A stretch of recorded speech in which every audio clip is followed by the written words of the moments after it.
राधे राधे भक्तजनों, अब आप सुनेंगे शुक्रवार प्रदोष व्रत कथा, बेभाव लक्ष्मी व्रत की कथा। किसी शहर में अनेक लोग रहते थे।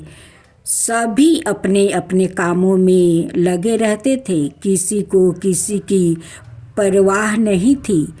भजन कीर्तन भक्ति भाव दया माया परोपकार जैसे संसार कम हो गया। शहर में बुराइयां बढ़ गई थी। शराब जुए रस बेचारी चोरी डकैती वगैरह बहुत से गुनाह शहर में होते थे। इनके बावजूद शहर में कुछ अच्छे लोग भी रहते थे। ऐसे ही लोग में शीला और उनके पति की गृहस्थी मानी जाती थी। शीला धार्मिक प्रकृति की और संतोषी स्वभाव वाली थी। उनका पति भी विवेकी और सुशील था।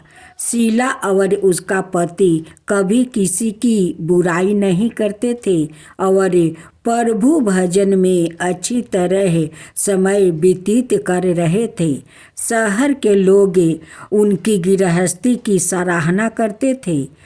देखते ही देखते समय बदल गया। शीला का पति बुरे लोगों से दोस्ती कर बैठा। अब वो जल्द से जल्द करोड़पति बनने का ख्वाब देखने लगा। इसलिए वो गलत रास्ते पर चल पड़ा। फल स्वरूप वो रोडपति बन गया, यानी रास्ते पर भटकते भिखारी जैसी उसकी हालत हो गई थी। शराब जुए रस सरच गांजा वगैरह बुरी आदतों में शीला का पति भी फंस गया। दोस्तों के साथ उसे भी शराब की आदत हो गई। इस प्रकार उसने अपना सब कुछ रस जुए में गंवा दिया। शीला को पति के बर्ताव से बहुत दुख हुआ, किंतु वो भगवान पर भरोसा कर सब कुछ सहने लगी। वो अपना अधिकांश समय प्रभु भक्ति में बिताने लगी। अचानक एक दिन दोपहर को उनके दरवाजे पर किसी ने दस्तक दिया।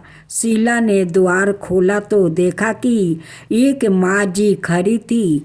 उसके चेहरे पर अलौकिक तेज निखर रहा था। उनकी आँखों में से मानो अमृत बह रहा था। उसका भाव चेहरा करुणा और प्यार से झलक रहा था। उसको देखते ही शीला के मन में अपार शांति छा गई। शीला के रोम रोम में आनंद छा गया।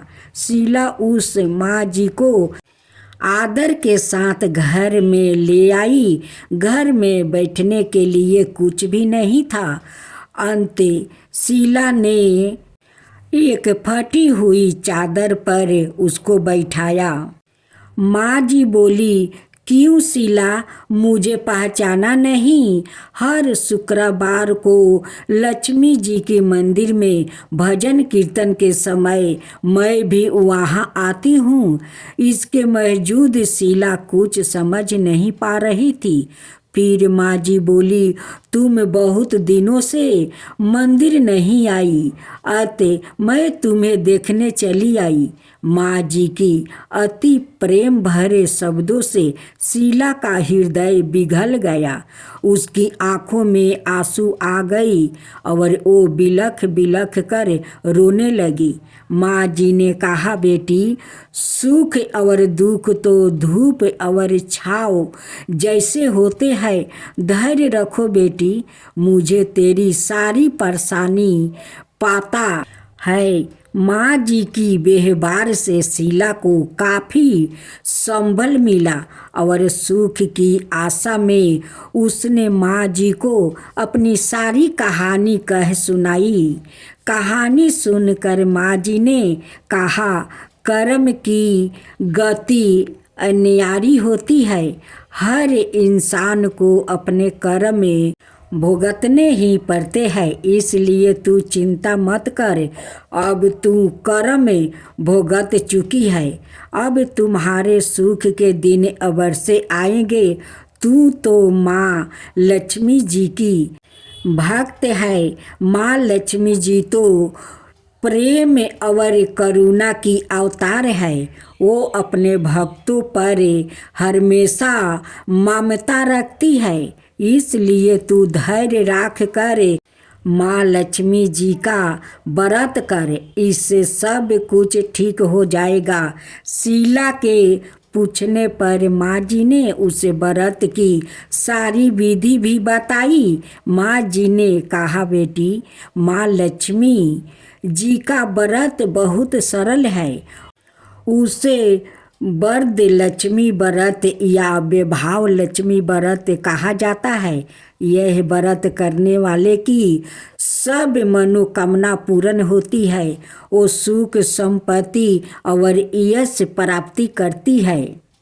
शीला यह सुनकर आनंदित हो गई। शीला ने संकल्प करके आंखें खोली तो सामने कोई नहीं था।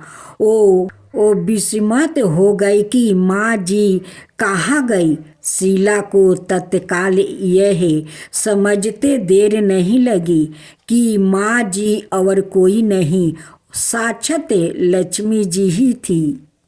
दूसरे दिन शुक्रवार था। सवेरे स्नान करके स्वच्छ कपड़े पहनकर शीला ने माँ जी द्वारा बताई विधि से पूरे मन से व्रत किया। आखिरी में प्रसाद वितरण हुआ। यह प्रसाद पहले पति को खिलाया। प्रसाद खाते ही पति के स्वभाव में फर्क पड़ गया। उस दिन उसने शीला को मारा नहीं, सताया भी नहीं। शीला को बहुत आनंद हुआ। उनके मन में विभाव लक्ष्मी व्रत के लिए श्रद्धा बढ़ गई। शीला ने पूरे श्रद्धा भक्ति से 21 दिन शुक्रवार तक विभाव लक्ष्मी व्रत किया। 21वां शुक्रवार को माँ जी के कहे मुताबिक उद्यापन विधि करके 7 स्त्रियों को विभाव लक्ष्मी व्रत की 7 पुस्तक उपहार में दी। फिर माँ जी के धन लक्ष्मी स्वरूप की छवि को बंधन करके भाव से मन ही मन प्रार्थना करने लगी, हे माँ धन लक्ष्मी, मैं आपका विभाव लक्ष्मी व्रत करने की मन्नत मांगी थी, वो व्रत आज पूर्ण किया है। हे माँ, मेरी हर विपत्ति दूर करो, हमारा सबका कल्याण करो। जिसे संतान ना हो उसे संतान देना, सौभाग्यवती स्त्री का सौभाग्य अखंड रखना, कुंवारी लड़कियों को मन भावना पति देना। जो आपका यह है चमत्कारी विभाव लक्ष्मी व्रत करे, उनकी सब विपत्ति दूर करना, सभी को सुखी करना। हे माँ, आपकी महिमा अपरंपार है। ऐसा बोलकर लक्ष्मी जी की धन लक्ष्मी स्वरूप की छवि को प्रणाम किया। व्रत के प्रभाव से शीला का पति अच्छा आदमी बन गया और कड़ी मेहनत करके व्यापार करने लगा। उसने तुरंत शीला के गिरवी रखे गहने छुड़ा लिया। घर में धन की भंडार लग गई। घर में पहले जैसी सुख शांति छा गई। विभाव लक्ष्मी व्रत का प्रभाव देखकर महल्ले की दूसरी स्त्रियां भी विधि पूर्वक विभाव लक्ष्मी व्रत करने लगी। अब सुने विभाव लक्ष्मी व्रत उद्यापन विधि। 7/11/21 जितने भी शुक्रवार को मन्नत मांगी हो, उतना ही शुक्रवार तक यह व्रत पूरी श्रद्धा और भावना के साथ करना चाहिए। आखिरी शुक्र को इसका शास्त्रीय विधि के अनुसार उद्यापन करना चाहिए। आखिरी शुक्रवार को प्रसाद के लिए खीर बनानी चाहिए। जिस प्रकार हर शुक्रवार को हम पूजन करते हैं वैसे ही करना चाहिए।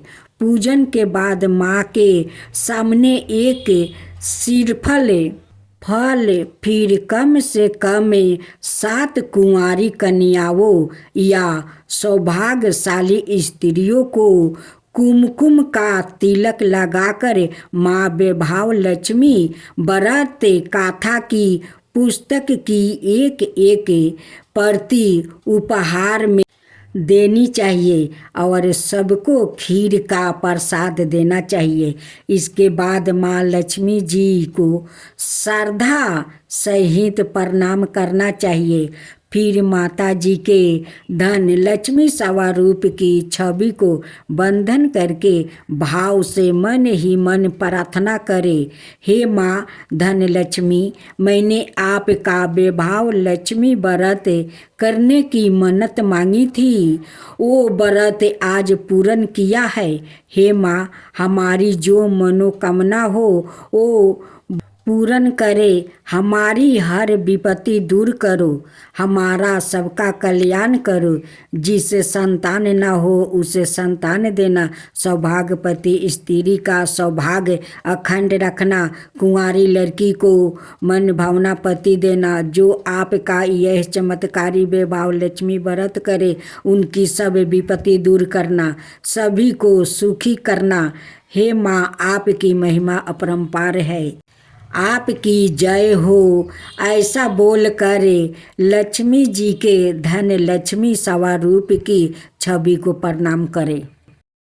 अब आप सुनेंगे भगवान शुक्र की व्रत कथा। मानिकपुर नगर में 3 मित्र रहते थे। उनमें से एक कायस्थ था, एक ब्राह्मण था और एक वैश्य था। वो तीनों हमेशा साथ रहते थे। तीनों का विवाह हो चुका था। ब्राह्मण और कायस्थ के लड़कों का गावना हो चुका था, लेकिन वैसा पुत्रा का नहीं। उसके दोस्तों उसे अक्सर कहा करते थे कि तुम अपनी पत्नी को उसके महके से ले क्यों नहीं आते हो। तब वैसा पुत्रा धनराज ने अपनी पत्नी कुसुम को लेने का निश्चय कर लिया। अगले ही दिन धनराज ने माता पिता से अपनी पत्नी कुसुम को लेने जाने की बात कही। बात सुनकर वो हैरान होते हुए बोले, बेटा, अभी शुक्र अस्त हो रहा है, इसलिए अभी बहू को लाना उचित नहीं है। कुछ दिन ठहर रुक जाओ। लेकिन धनराज नहीं माना। वो कुसुम को लेने ससुराल पहुंच गया। ससुराल में धनराज की खूब आवाभक्त की गई। धनराज ने कुसुम को विदा करने के लिए कहा तो उसके सास ससुर ने बोले, बेटा, अभी शुक्र अस्त हो रहा है, ऐसे में लड़की को विदा नहीं करते। कुछ दिन ठहर जाओ, फिर हम कुसुम को खुशी खुशी विदा कर देंगे। लेकिन धनराज वहाँ भी जिद पर अड़ गया और कुसुम को लेकर ही वहाँ से विदा हुआ। धनराज कुसुम को जब अपने घर ले जा रहा था तो अचानक बैल तेजी से भागने लगा। रास्ते में पेड़ पत्थर से टकराने से गाड़ी का पहिया टूट गया। फल स्वरूप कुसुम को काफ़ी चोट आई। दोनों को आगे ही यात्रा पैदल ही करनी पड़ी। सुनसान रास्ते में गुजरते हुए डाकुओं ने उन्हें लूट लिया। उनका सारा धन आभूषण और वस्तु छीन लिया। किसी तरह वो घर पहुँचे। दूसरे ही दिन घर में धनराज के बिस्तर पर सांप चढ़ गया और उसे डांस लिया। सेठ जी ने बड़े बड़े वैद्य को बुलाया, मगर कोई भी वैद्य जहर उतारने में असफल नहीं हुआ। दूर दूर से सफेरे बुलाया गया, लेकिन कोई भी धनराज को नहीं बचा सका। धनराज की मृत्यु हो गई। उसी समय पंडितों ने सेठ जी को एक बात बताई कि आपके बेटे ने शुक्रास्त होने पर बहू को विदा करा लाने की भूल की है। यदि आप शुक्रवार की पूजा अर्चना करें और बहू शुक्रवार का व्रत करे और कथा सुनकर प्रसाद ग्रहण करे तो शुक्र देवता की अनुकंपा से धनराज पुनर्जीवित हो सकता है। सेठ जी ने पंडितों की बात मानकर अपने मृत्यु बेटे और बहू को वापस उसके ससुराल भेज दिया। कुसुम ने अपने घर पहुंचकर शुक्रवार का व्रत और पूजा पाठ की। उसने अपने पति की गलती के लिए शुक्र देवता से क्षमा मांगी। फल स्वरूप धनराज जीवित हो उठा। धनराज के जीवित हो जाने से घर में खुशियाँ भर गई। उधर धनराज के माता पिता ने बेटे के जीवित होने का समाचार सुना तो शुक्रवार का व्रत किया और गरीबों को अन्न वस्तु और धन का दान दिया। शुक्र के उदय होने पर धनराज अपनी पत्नी कुसुम के साथ घर लौट आया। दोनों पति पत्नी शुक्रवार का विधिवत व्रत करते हुए शुक्र की पूजा करने लगे। उनके घर में धन धनाय की वर्षा होने लगी। उनके सभी कष्ट दूर होते चले गए। परिवार में सभी आनंद पूर्वक रहने लगा।